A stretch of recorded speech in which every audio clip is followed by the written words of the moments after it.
Today we're diving into a really powerful idea from Richard Rohr's book, The Universal Christ, and it's a big one. What if the Christ you've heard about is actually infinitely bigger and more present than you ever imagined? Let's get into it. So, let's start with a question that seems almost silly, but it's really profound. Is Christ just Jesus' last name? You know, for a lot of us, those two words are just fused together. We say Jesus Christ like it's a first name and a last name. But what if Christ isn't a name at all?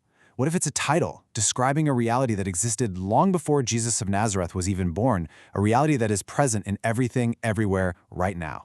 Now, this isn't just some abstract theological idea. It's an actual experience people have had. Take the mystic Carol Houselander. She was on a crowded, stuffy London Underground train, and suddenly she had this overwhelming vision. She didn't just see a bunch of tired commuters anymore, she saw Christ, literally radiating from every single person. For her, this wasn't some dream, it was a fact. It revealed this deep, profound oneness that connects every single one of us. Okay, so to really understand what Carol Houselander experienced, we've got to pull apart a word that we think we know so well. And it all starts by separating the historical person from the universal presence. And this distinction is absolutely key. See, on one hand, you have Jesus, the man from Nazareth, the historical figure, his life, his death, his resurrection. That's central to Christianity. But on the other hand, you have the Christ, this eternal divine presence that the Gospel of John calls the Logos. You can think of it as the blueprint, the divine DNA for all of creation. So you might be wondering, okay, if this idea of a universal, cosmic Christ is so huge and so powerful, why does it feel so new to me? Why haven't I heard this before? Well, that's because somewhere along the way, this huge, expansive story got really small. You know, for the early church, this idea of an ever-present Christ wasn't weird at all. It was foundational to everything they believed. But a major turning point happened in 1054 AD. It's called the Great Schism. And when the Western and Eastern churches split, something profound was lost, especially in the West. That cosmic, all-encompassing view started to narrow, and it eventually limited God's primary presence almost exclusively to the single, historical body of Jesus. And this split, it created two very different ways of seeing the world. The early Eastern view stayed cosmic and communal. It saw God's incarnation as this continuous, ongoing event that is loving everything into being. The Western view, though, became much more individual and, well, legalistic. It started to focus almost entirely on personal salvation.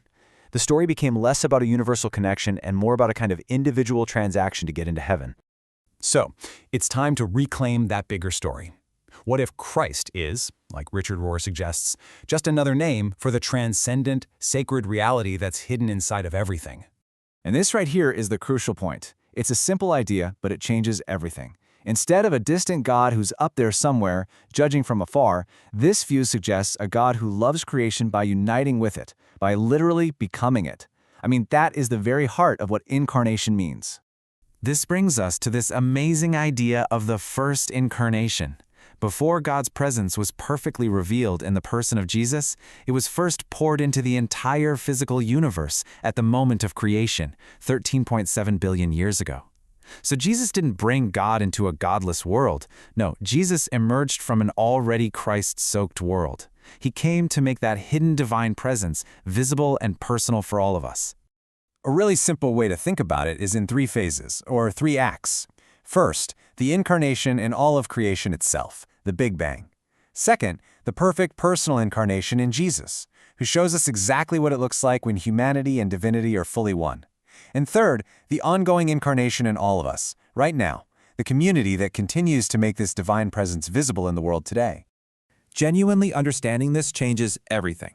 It moves faith from a system of exclusion to a reality of radical inclusion. It gives us a spiritual framework that's actually big enough for the world we now know exists. I mean, think about it. Our scientific understanding of the universe is just immense. It's mind-bogglingly big, and it's still expanding. An old, tribal, small-box idea of God just doesn't fit anymore, does it? A universal Christ gives us a spiritual cosmology that is just as vast and dynamic as the physical one science shows us.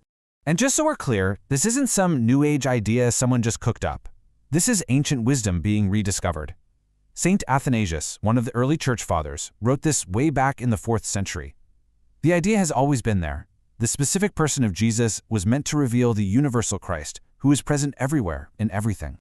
So, what's the big payoff? What changes? Well, for starters, religion's true job, which the word itself, religio, means to reconnect, is restored.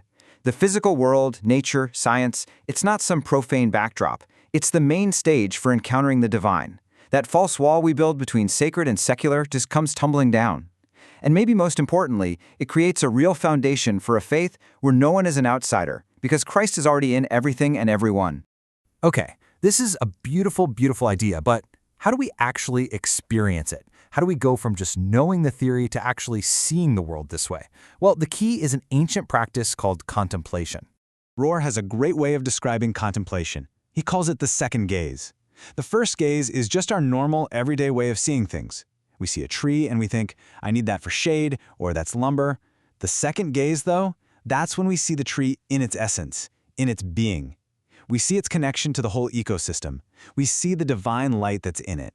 It's really about looking at anything long enough to see its sacred depth.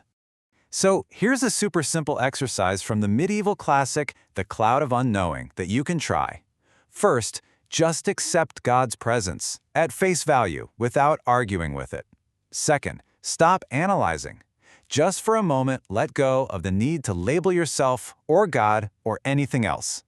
Third, simply offer your being to God's being. And finally, here's the key. Don't focus on what you are, your job, your roles, your successes, your failures, but simply that you are. Your very existence is a place of revelation. And that really brings us to our final question. This isn't just a mental exercise. If the universal Christ is truly another name for everything, if the entire universe is both the hiding place and the revelation place for God, then the divine isn't far away. It's right here. It's in the face of a stranger on the bus. It's in the rhythm of your own breath. It's in the way the sunlight is hitting your desk right now. So the only question left is, where will you choose to see it today?